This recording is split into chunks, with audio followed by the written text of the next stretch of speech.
এই মুহূর্তে বিশ্বের পরিস্থিতি বদলে যাচ্ছে।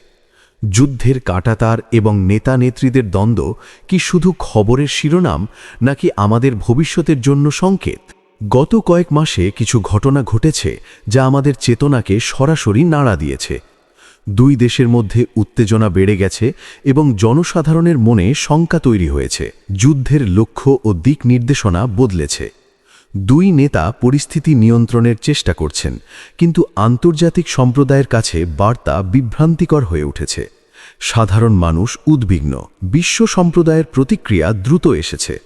রাষ্ট্রসংঘ, বড় শক্তিধর দেশগুলো আলোচনা করছে এবং মানুষ সোশ্যাল মিডিয়ায় উদ্বেগ প্রকাশ করছে। সাধারণ মানুষই সবচেয়ে বেশি প্রভাবিত।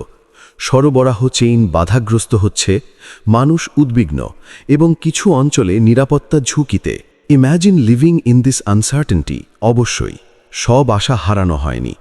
কূটনৈতিক প্রচেষ্টা চলছে, শান্তি আলোচনার জন্য আন্তর্জাতিক উদ্যোগ নেওয়া হচ্ছে। আমরা সবাই আমাদের ভূমিকা রাখতে পারি।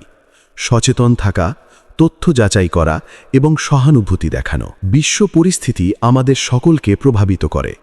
জানুন, সচেতন থাকুন এবং শান্তির প্রচেষ্টা সমর্থন করুন। আপনার মতামত কমেন্টে জানান।